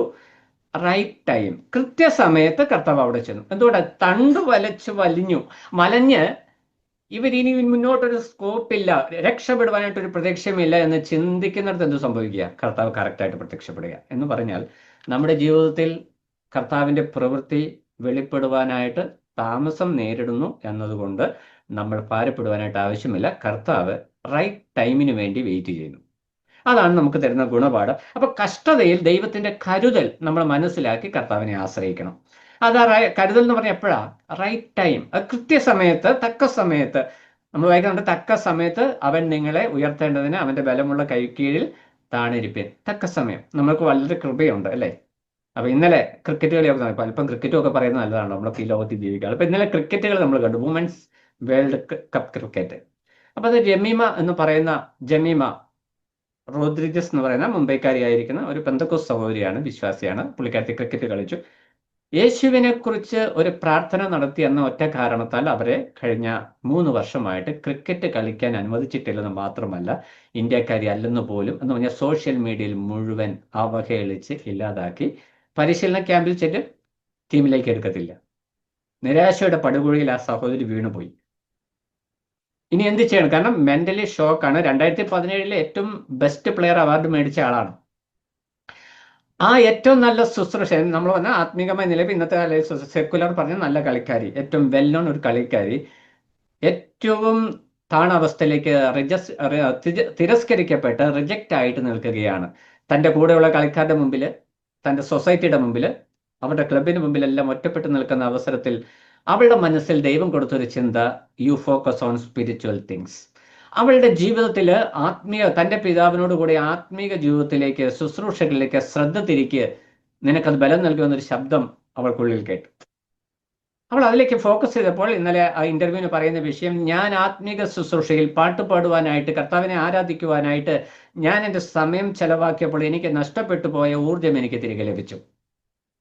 അപ്പം നമ്മുടെ വിശ്വാസ ജീവിതത്തിൽ അതിൽ നിന്ന് ലഭിക്കുന്ന പാഠം, നമ്മൾ ബ്രദറുകാർ മാത്രമല്ല എല്ലാം തികഞ്ഞവരെന്നുള്ള കൺസെപ്റ്റ് നമ്മൾ മനസ്സിലാക്കുന്നു. ഞാൻ പ്രായോഗിക ജീവിതത്തിൽ കർത്താവിലുള്ള വിശ്വാസം പ്രഖ്യാപിക്കുന്ന വിശ്വാസികളുണ്ട്. നമുക്കുള്ള പ്രത്യേകത, നമ്മൾ ഉപദേശ നിലയിലും കൂടുതൽ വെളിച്ചം ലഭിച്ചവരാണ് എന്നുള്ളതാണ് നമുക്കുള്ള പ്രത്യേകത. പക്ഷെ പലപ്പോഴും നമുക്ക് അതിന്റെ മഹത്വം മനസ്സിലാകുന്നില്ല എന്നുള്ളത് സത്യം.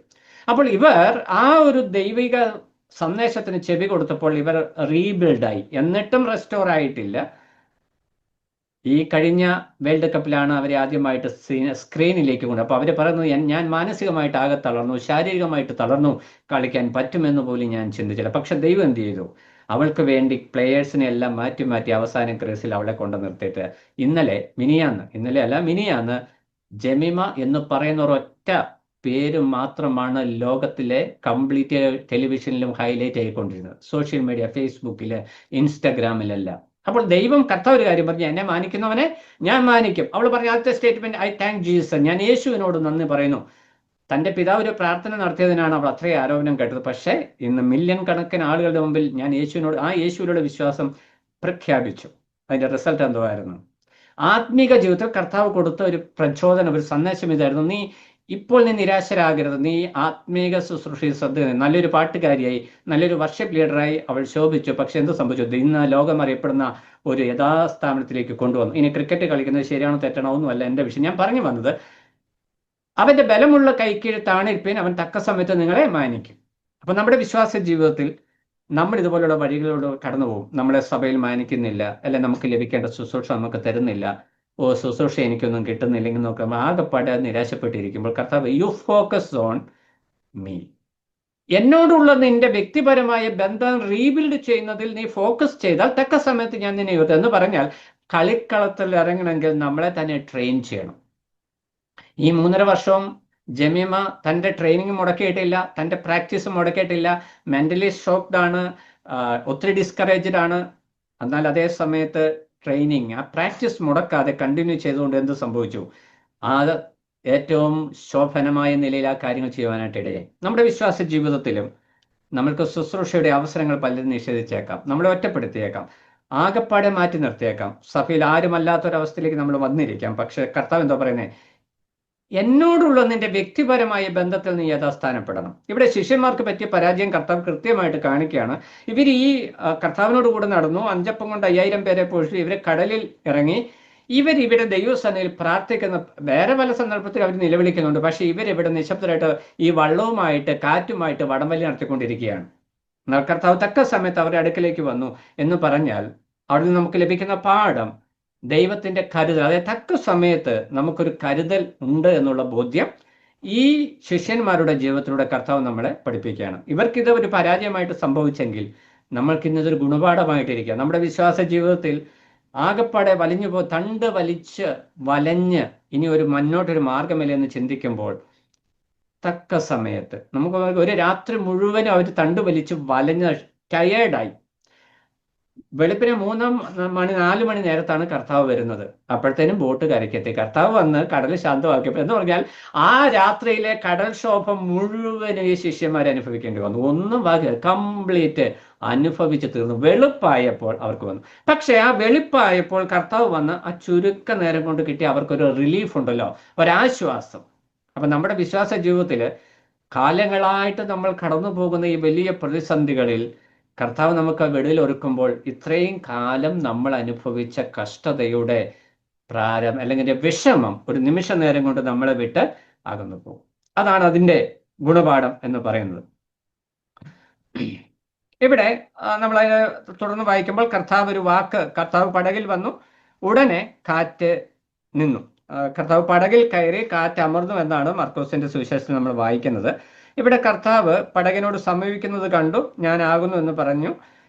ഇവിടെ യോഹന്നാൻ എഴുതുമ്പോൾ പറയുകയാണ്, മർക്കോസ് പറയുന്നത് പടകിൽ കയറി, യോഹന്നാൻ പറയുകയാണ് അവർ അവനെ പടകിൽ കയറ്റുവാൻ ഇച്ഛിച്ചു, ഉടനെ കരയ്ക്ക് എത്തിപ്പോയി പടക് എന്ന് പറഞ്ഞാൽ യോഹന്നാൻ പറയുന്നത് ഇത് രണ്ടും 2 ആംഗിളിലാണ്. കർത്താവ് പടകിന്റെ അടുക്കൽ വന്നപ്പോഴത്തേനും ഈ വെപ്രാളം കൊണ്ട് മർക്കോസും മത്തായിയും ഒക്കെ വിചാരിച്ച് കർത്താവ് പടകിൽ കയറി. പക്ഷെ കർത്താവ് അടുത്ത് വന്നതുള്ളൂ, അപ്പോഴത്തേനും സംഗതി എല്ലാം നോർമലായി. പടകിൽ കയറ്റാനായിട്ട് ശ്രമിച്ചപ്പോഴത്തേനും പടക് കരയ്ക്കെത്തി എന്നാണ് അതിന്റെ ആശയം. എന്ന് പറഞ്ഞാൽ ഈ കർത്താവിന്റെ ശക്തിയെ നമ്മൾ അറിഞ്ഞ് കർത്താവിനെ ആശ്രയിക്കണം. എന്ന് ഞാൻ കർത്താവിനെ കുറിച്ച് നമ്മൾ 3-4 കാര്യങ്ങൾ കണ്ടു. ഇനി ഒരു കാര്യം കൂടെ ഉണ്ട്. നമ്മുടെ പരീക്ഷകളിൽ കർത്താവിന്റെ സാന്നിധ്യം നമുക്കുണ്ട് എന്ന് നമ്മൾ അറിഞ്ഞ് 21-ാം വാക്യം, അവർ അവനെ പടകിൽ കയറ്റുവാൻ ഇച്ഛിച്ചു, ഉടനെ പടക് അവർ പോകുന്ന ദേശത്തെത്തി എന്ന് പറഞ്ഞാൽ കർത്താവിന്റെ സാന്നിധ്യം, കർത്താവ് വന്ന് അങ്ങ് അവസാനിപ്പിക്കുക മാത്രമല്ല ചെയ്ത് കർത്താവ് അവരോട് കൂടെ പടകിൽ കയറുവാനായിട്ട് അവർ ശ്രമിച്ചു, അല്ലെ അവർ ആഗ്രഹിച്ചു. അപ്പോഴേക്കും അവർ ദേശത്തെത്തി. പിന്നെ അവർ ഒരുമിച്ചുള്ള സംഭവമാണ് മുന്നോട്ടുള്ള വാക്യങ്ങൾ നമ്മൾ വായിക്കുന്നത്. അപ്പോൾ നമ്മുടെ വിശ്വാസ ജീവിതത്തിൽ കഷ്ടതകൾ വരുമ്പോൾ കർത്താവിനെ കുറിച്ച് നമുക്കൊരു അറിവുണ്ടാകണം. ഈ കഷ്ടത എല്ലാവർക്കും ഉള്ളതാണ്, പല നിലകളിലാണെന്നേ ഉള്ളൂ. അത് ഈ ഊന്നി പറയാനായിട്ടുള്ള കാരണം എല്ലാ വിശ്വാസികൾക്കും കഷ്ടതയുണ്ട്, പല നിലകളിലാണ്. ആത്മീയ ജീവിതത്തിലുമുണ്ട്, ഭൗതിക ജീവിതത്തിലുമുണ്ട്. നമ്മൾ സ്വർഗത്തിൽ പോകും, കർത്താവ് പറഞ്ഞു എന്നിൽ വിശ്വസിച്ചാൽ നിങ്ങളുടെ സകല പ്രശ്നം മാറുമെന്ന് കർത്താവ് ഒരിടത്തും പറഞ്ഞിട്ടില്ല. അത് പ്രോസ്പെരിറ്റി ഗോസ്പല. കർത്താവ് പറഞ്ഞ എന്താ? തന്നെത്താൻ ത്യജിക്കണം, തൻ്റെ ക്രൂശ് എടുക്കണം. ക്രൂശിന്റെ അനുഭവമാണ് ശരിയായ വിശ്വാസ ജീവിതം. അത് ഏറ്റവും സ്മൂത്താണ്, ആർഭാടമാണ്, സന്തോഷം നിറഞ്ഞ, ഒരു കഷ്ടതയുമില്ലാത്ത ഒരു വിശ്വാസ ജീവിതമാണെങ്കിൽ അത് ശരിയായ വിശ്വാസ ജീവിതമല്ല.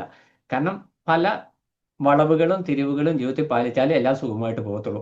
നേരെ ചൊവ്വേ വിശ്വാസ ജീവിതം നയിച്ചാൽ കഷ്ടപ്പാട് ഉറപ്പാണ്.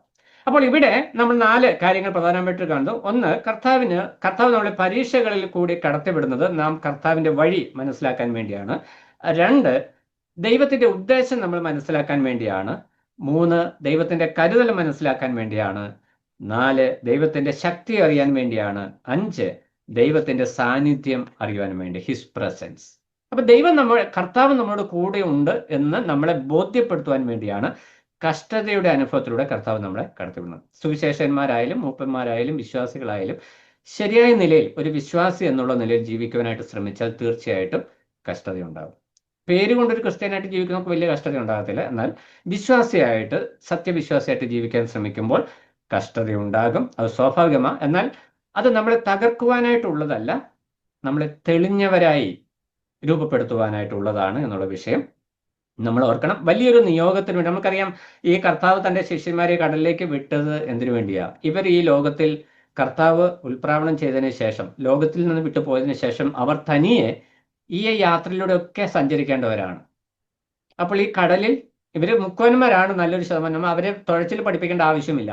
അപ്പോൾ ഒന്ന് ചിന്തിച്ചു നോക്കിയാൽ, മുക്കോന്മാരായിരിക്കുന്ന ഇവരെ കടലിൽ അത്രത്തോളം കഷ്ടപ്പെട്ടെങ്കിൽ എത്രത്തോളം കഠിനമായിരുന്നു ആ കാറ്റെന്ന്. എങ്കിലും കർത്താവ് അവരെ ഒന്ന് പരിശീലിപ്പിച്ചതാണ്. കർത്താവ് പോയതിനു ശേഷം കർത്താവ് ഇവർക്ക് വേണ്ടി ഒരു ക്രമീകരണം എന്ന് പറഞ്ഞാൽ ഇവർ തന്നെ താൻ ഒന്ന് റീബിൽഡ് ചെയ്യണം എന്നുള്ള വിഷയം. രണ്ടാമത്തെ വിഷയം, നമ്മൾ പറഞ്ഞു വന്ന വിഷയം, കർത്താവിനെ വാസ്തവം മനസ്സിലാക്കി കർത്താവിൽ, അത് അന്ധമായ വിശ്വാസമല്ല, ബോധ്യമായിട്ടുള്ള ഒരു വിശ്വാസം. അതാണ് നമ്മളിൽ നിന്ന് പ്രതീക്ഷിക്കുന്നത്. ഇനി 22 മുതൽ 6-ാം അധ്യായം 22 മുതൽ 36 വരെയുള്ള വാക്യങ്ങളിൽ യേശു ക്രിസ്തുവിനെ ശരിയായ നിലയിൽ അന്വേഷിക്കാന്നാണ് നമുക്കവിടെ മനസ്സിലാക്കുക. കർത്താവ് കൊടുക്കുന്ന പാഠം 6-ാം അധ്യായം 22 മുതൽ 36 വരെയുള്ള വാക്യങ്ങൾ.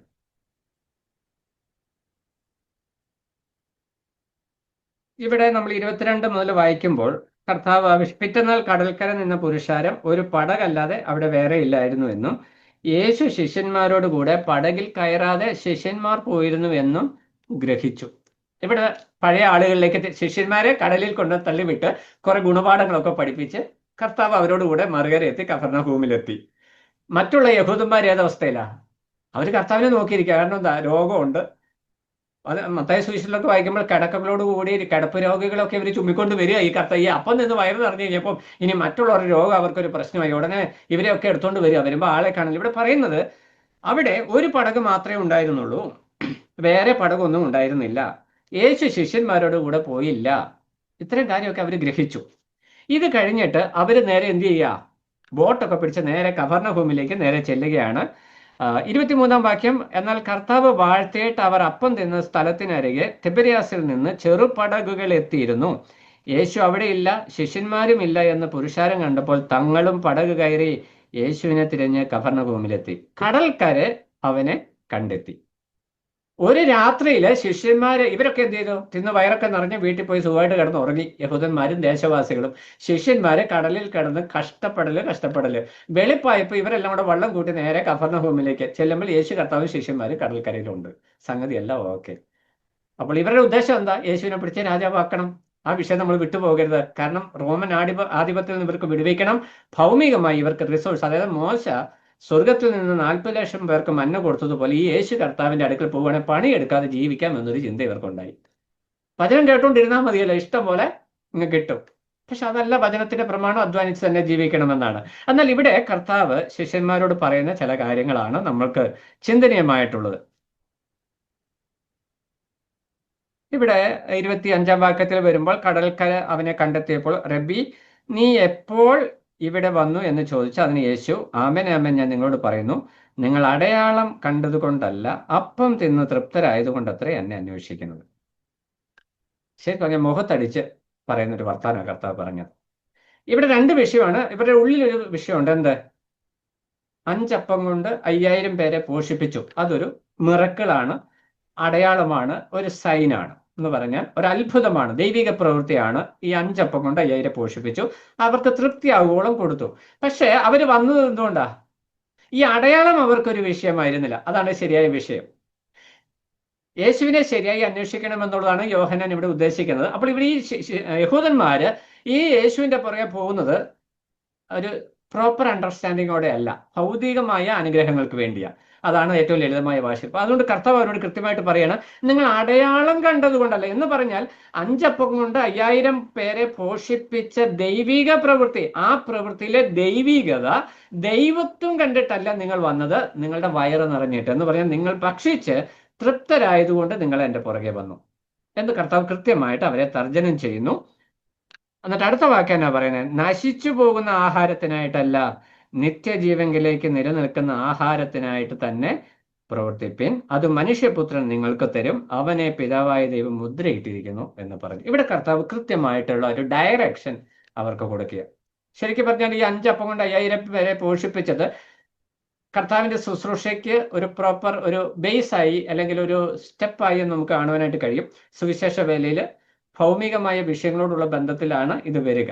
പക്ഷെ പലപ്പോഴും എന്താ സംഭവിക്കുന്നതെന്ന് ചോദിച്ചാൽ, ഇതൊരു പ്രൈമറി പ്ലാറ്റ്ഫോമായിട്ട് ഉപയോഗിക്കുന്നതിന് പകരം അത് അൾട്ടിമേറ്റ് പ്ലാറ്റ്ഫോമായിട്ട് മാറുന്നു എന്നുള്ള വിഷയം. ഇവിടെ കർത്താവ് പറയുകയാണ്, നിങ്ങൾ ആഹാരമൊക്കെ കഴിച്ച് തൃപ്തിയായി, നിങ്ങൾ അതുകൊണ്ട് എന്നെ അനുഗമിച്ച് നിങ്ങൾ എൻ്റെ ദൈവത്തെ ഇപ്പോഴും അംഗീകരിച്ചിട്ടില്ല.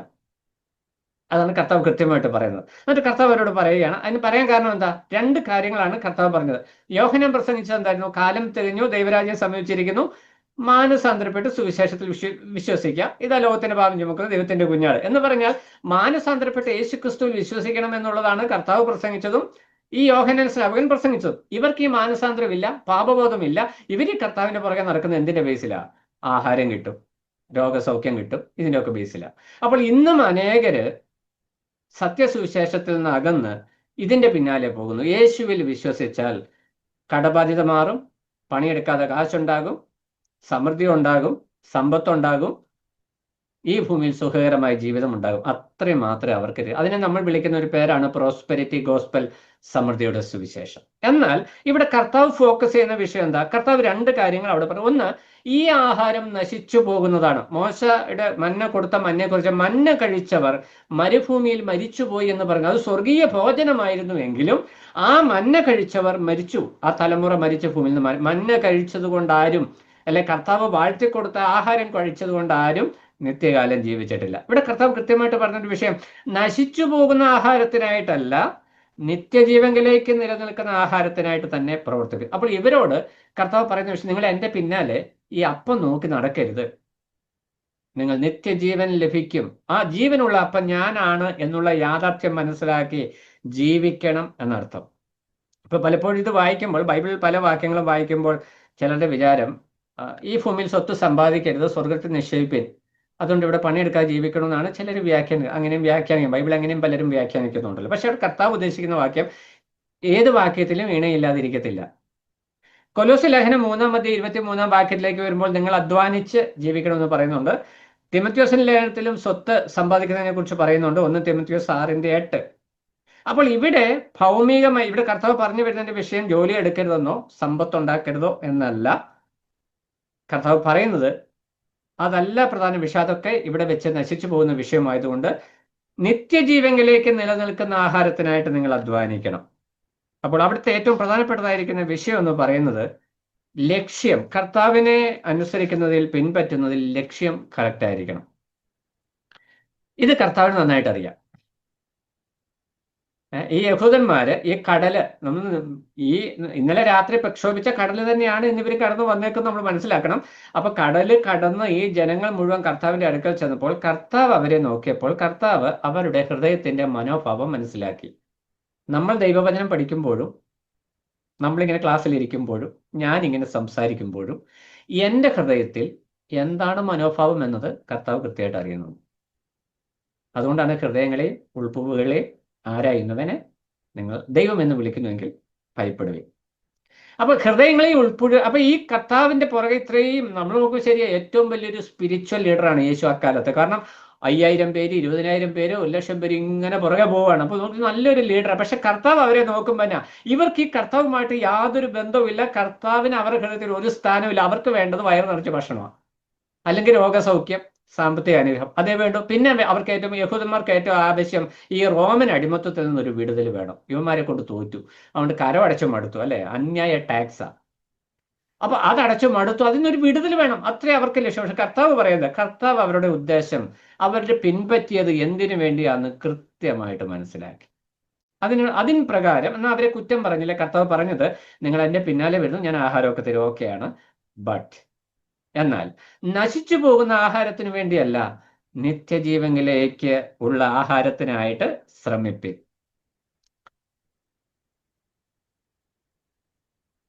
കർത്താവ് രണ്ട് കാര്യം അവിടെ പറയുന്നു. ഒന്ന്, നമ്മുടെ ഉദ്ദേശം കർത്താവ് നന്നായിട്ട് അറിയുന്നു. വൈ വി ഫോളോ ജീസസ്, നാം എന്തുകൊണ്ട് കർത്താവിനെ അനുഗമിക്കുന്നു, നമ്മളെക്കുറിച്ചും കർത്താവ് അങ്ങനെ അറിയുന്നുണ്ട് കേട്ടോ. നമ്മൾ രക്ഷിക്കപ്പെട്ടവരൊക്കെ ആണെങ്കിലും കർത്താവ്, സനീഷ് എന്തുകൊണ്ടാണ് ഈ യേശുവിനെ പിൻപറ്റുന്നത്, സനീഷ് എന്തുകൊണ്ടാണ് ഇതിനു വേണ്ടി നടക്കുക, അവന്റെ പിന്നിൽ ഉദ്ദേശം എന്താണെന്ന് കർത്താവിന് കൃത്യമായിട്ട് അറിയാം. ഇന്നും ഉണ്ട്. ഏത്?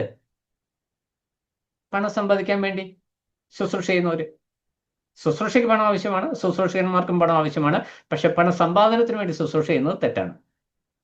അപ്പോൾ നമ്മുടെ ഹൃദയം, അതുകൊണ്ട് ഞാൻ എന്നെ അങ്ങ് ഉൾപ്പെടുത്തി, മറ്റാരെയും വിമർശിക്കുക, എന്നെ തന്നെ വിധിക്കപ്പെടുന്നല്ലോ, കുഴപ്പമില്ലല്ലോ. അപ്പോൾ എൻ്റെ ആറ്റിറ്റ്യൂഡ്, ഞാൻ ദൈവവചനം പഠിക്കുമ്പോൾ, ഞാനൊരു വാക്ക് പറയുമ്പോൾ അതിൻ്റെ പിന്നിൽ എന്താണ് എൻ്റെ ഹൃദയത്തിൽ വർക്ക് ചെയ്തതെന്ന് കർത്താവിന് കൃത്യമായിട്ട് അറിയാം. ഞാൻ കർത്താവിനെ അനുഗമിക്കുമ്പോൾ, ഒരു സുവിശേഷകനാണെന്ന് പറയുമ്പോൾ അതിൻ്റെ പിന്നിൽ എൻ്റെ ഛേദോവികാരം എന്താണെന്ന് കർത്താവിന് കൃത്യമായിട്ട് അറിയാം. അതറിയുന്നു എന്നുള്ള ബോധ്യത്തോടു കൂടി കർത്താവിനെ അനുഗമിക്കുക. അതാണ് അതിലൊന്നാമത്തെ പാഠം. രണ്ടാമത്തെ വിഷയം, കർത്താവിനെ ശരിയായിട്ട് മനസ്സിലാക്കി അന്വേഷിച്ചാൽ അവർക്ക് നിത്യജീവൻ ലഭിക്കും. അതാണ് 27-ാം വാക്യത്തിൽ നൽകുന്ന പാഠം. കർത്താവിനെ ശരിയായിട്ട് മനസ്സിലാക്കി കർത്താവിനെ അനുഗമിക്കുന്നവർക്ക് കർത്താവ് നിത്യജീവൻ കൊടുക്കും. ഒന്നാമത്തെ വിഷയം, നമ്മൾ എന്തിനാ അനുഗമിക്കുന്നത് കർത്താവ് അറിയുന്നു. രണ്ടാമത്തെ വിഷയം, അത് ശരിയായ അന്വേഷണമാണെങ്കിൽ നമുക്ക് നിത്യജീവൻ കർത്താവ് തരുന്നു. അതിന്റെ 27-ാം വാക്യത്തിന്റെ അവസാന ഭാഗം അതോടെ വായിച്ച് നമുക്ക് ഇന്നത്തെ ഇത് അവസാനിപ്പിക്കാം, സമയം കഴിയാറായി. അവിടെ 27-ാം വാക്യത്തിന്റെ അവസാന ഭാഗത്ത് നമ്മൾ വായിക്കുന്നത്, അത് മനുഷ്യപുത്രൻ നിങ്ങൾക്ക് തരും, അവനെ പിതാവായ ദൈവം മുദ്രയിട്ടിരിക്കുന്നു എന്ന് പറഞ്ഞു. മുദ്രയിടുക എന്ന് പറഞ്ഞാൽ എന്താ? ഓതറൈസ് ചെയ്തു. മനുഷ്യർക്ക് നിത്യജീവൻ കൊടുക്കുവാനായിട്ട് പിതാവായ ദൈവം പുത്രനെ ഓതറൈസ് ചെയ്തിരിക്കുന്നു എന്ന് പറഞ്ഞാൽ പുത്രനിൽ മാത്രമാണ് നിത്യജീവൻ. യേശു കർത്താവ് പറഞ്ഞു വരുന്ന വിഷയം, ദൈവപുത്രനായിരിക്കുന്ന എന്നിലൂടെ അല്ലാതെ. കർത്താവ് മുന്നോട്ട് വരുമ്പോൾ യോഹന്നാൻ ഈ കാര്യം കൂടുതൽ വ്യക്തമായിട്ട് പറയുന്നുണ്ട് കർത്താവിന്റെ വാക്കുകളിൽ കൂടെ തന്നെ. പക്ഷെ ഇവിടെ കർത്താവ് കൃത്യമായിട്ട് പറയാണ്, പിതാവായ ദൈവം ഈ മനുഷ്യർക്ക് നിത്യജീവനായിട്ടുള്ള, നിത്യമായി നിലനിൽക്കുന്ന നിത്യജീവൻ എന്ന ആഹാരം കൊടുക്കുവാനായിട്ട് ഓതറൈസ് ചെയ്തിരിക്കുന്നത് എന്നെയാണ്. കർത്താവ് അത് ക്ലെയിം ചെയ്യുകയാണ്. അപ്പോൾ യോഹന്നാൻ ഈ അവിടെ പത്രോസ് വെള്ളത്തിൽ നടന്നതും അവര് പേടിച്ച് പോകുന്നത് വിചാരിച്ചതൊന്നും പറയാതെ കർത്താവ് ആ വിഷയം ജസ്റ്റ് ഒന്ന് പരാമർശിച്ച് അതിനുശേഷം കടൽക്കരയിൽ ഈ പിൻപറ്റി വന്ന ആളുകളോട് കർത്താവ് പറഞ്ഞ വാക്കിൽ നിന്ന് യോഹന്നാൻ നമുക്ക് പറഞ്ഞു തന്ന പ്രധാനമായ വിഷയം എന്ന് പറയുന്നത്, യേശു ക്രിസ്തു തൻ്റെ ദൈവത്വം പിന്നെയും തെളിയിച്ചു, അല്ലെങ്കിൽ അത് ക്ലെയിം ചെയ്തു എന്നുള്ള വിഷയമാണ്. അപ്പൊ നമ്മുടെ വിശ്വാസ ജീവിതത്തിൽ ഈ കർത്താവിനെ നമ്മൾ പിൻപറ്റുമ്പോൾ കർത്താവിനെ കുറിച്ചുള്ള ശരിയായ ഒരു ബോധ്യം, അത് നമ്മൾ ദിനംതോറും ഒന്ന് റിന്യൂ ചെയ്യണം. ഈ ബോധ്യം പലപ്പോഴും നഷ്ടപ്പെടും. നമ്മൾ രക്ഷിക്കപ്പെടുമ്പോൾ പാപത്തിൽ നിന്നുള്ള ആ വിടുതലിൽ നിന്നാണ് നമ്മൾ രക്ഷിതാവെന്നുള്ള നിലയിൽ കർത്താവിനെ കാണുന്നു. പിന്നീട് നമ്മൾ സ്പിരിച്വലി ഗ്രോ ചെയ്യുമ്പോൾ കർത്താവിനെ കുറിച്ചുള്ള നമ്മുടെ അണ്ടർസ്റ്റാൻഡിങ്ങും അതിനനുസരിച്ച് പ്രോപ്പറായിട്ട് ഗ്രോ ചെയ്യണം.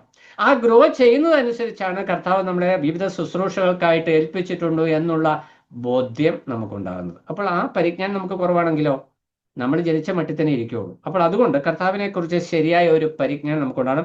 ഈ ആയിരക്കണക്കിന് ആളുകൾ കർത്താവിനെ പിൻപറ്റിയത് ആഹാരത്തിന് വേണ്ടിയാണ്. ഈ ഭൂമിയിൽ വയറ് നിറച്ച് ആഹാരം കഴിക്കണം എന്നൊരൊറ്റ വിഷയത്തിൽ.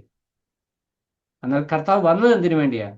കർത്താവ് അത് കൊടുത്തു, പക്ഷെ കർത്താവ് വന്നത് അവർക്ക് നിത്യജീവൻ കൊടുക്കാൻ വേണ്ടി. ഈ രണ്ട് വിഷയങ്ങളുടെ അന്തരമാണ് യോഹന്നാൻ ഇവിടെ കൃത്യമായിട്ട് വെളിപ്പെടുത്തുന്നത്. നമ്മുടെ വിശ്വാസ ജീവിതത്തിലും കർത്താവ് നമ്മളെ രക്ഷിച്ചു എന്നും അതിൽ കർത്താവിന്റെ ലക്ഷ്യം, ഉദ്ദേശം എന്താണെന്നും, രക്ഷിക്കുക എന്നുള്ള ഒരു ഉദ്ദേശമാണ്. രക്ഷിച്ചവരെ കുറിച്ച് അല്ലെങ്കിൽ രക്ഷിക്കപ്പെട്ടവരെ കുറിച്ച് കർത്താവിന് ഫർദർ ആയിട്ടുള്ള ലക്ഷ്യങ്ങൾ, ഉദ്ദേശങ്ങളുണ്ട്, കൂടുതലായിട്ടുള്ള ഉപരിയായിട്ടുള്ള ലക്ഷ്യങ്ങളുണ്ട്. അതിൽ നമ്മൾ എവിടെയാണ് എന്നത് നമ്മളെ തന്നെ ചിന്തിക്കും. ഞാൻ മുമ്പേ ഓർപ്പിച്ചതുപോലെ ഈ യാത്രയിൽ, അതായത് കർത്താവ് നമ്മളെക്കുറിച്ച് ആഗ്രഹിക്കുന്ന ലക്ഷ്യത്തിലേക്കുള്ള യാത്രയിൽ നമ്മൾ ശരിയായ നിലയിലെത്തുവാൻ ചില സമയത്ത് നമുക്കൊരു ബ്രേക്കൊക്കെ തരും.